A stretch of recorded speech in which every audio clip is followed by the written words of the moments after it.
ഒരാൾ യാത്ര ചെയ്തു വന്നു, മദീനയിലെത്തി. അയാൾ യാത്രക്കാരനാണ്, പക്ഷേ മദീനയിലെത്തി അവിടെ ഹോട്ടലിൽ താമസിക്കുകയാണ്. അപ്പോൾ പള്ളിയിൽ നിന്ന് ബാങ്ക് വിളി കേൾക്കുന്നുണ്ട്. വെള്ളിയാഴ്ച ദിവസമാണ്, മറ്റു വഖ്തുകളിലും ബാങ്ക് വിളി കേൾക്കാം.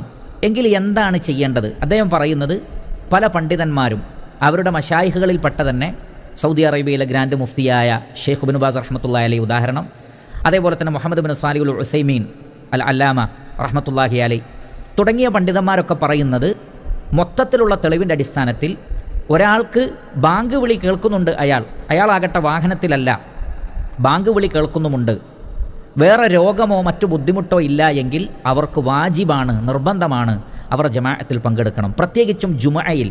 കാരണം ജുമഅയിൽ പങ്കെടുക്കണമെന്നുള്ള പരിശുദ്ധ ഖുർആനിലെ ആഹ്വാനം വളരെ ശക്തമാണ്. ഇദാ നൂദിയ ലിസ്സലാത്തി മിൻ യൗമിൽ ജുമഅത്തി ഫസ്ഔ ഇലാ ദിക്രില്ലാ എന്നാണ്.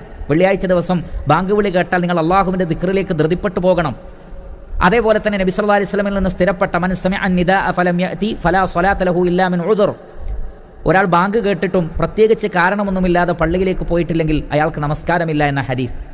ഈ ഹദീസുകളുടെയും ആയത്തുകളുടെയും അടിസ്ഥാനത്തിൽ ഇത് മൊത്തത്തിലുള്ള കൽപ്പനയാണ്.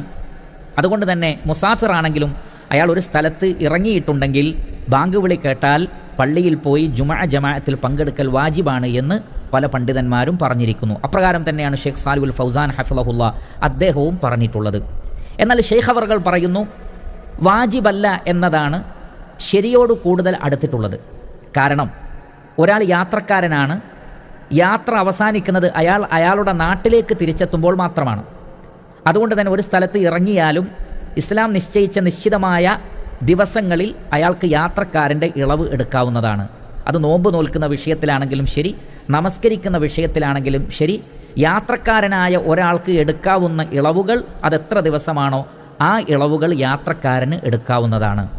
അതുകൊണ്ട് തന്നെ അയാൾക്ക് ജമാഅത്തിൽ പങ്കെടുക്കൽ നിർബന്ധമല്ല. എന്നാൽ ഏറ്റവും സൂക്ഷ്മമായിട്ടുള്ളതും കൂടുതൽ ഫضലുള്ളതും അവർക്ക് മറ്റു ബുദ്ധിമുട്ടുകളൊന്നുമില്ലെങ്കിൽ ആ ജമാഅത്തിൽ പങ്കെടുക്കലാണ്.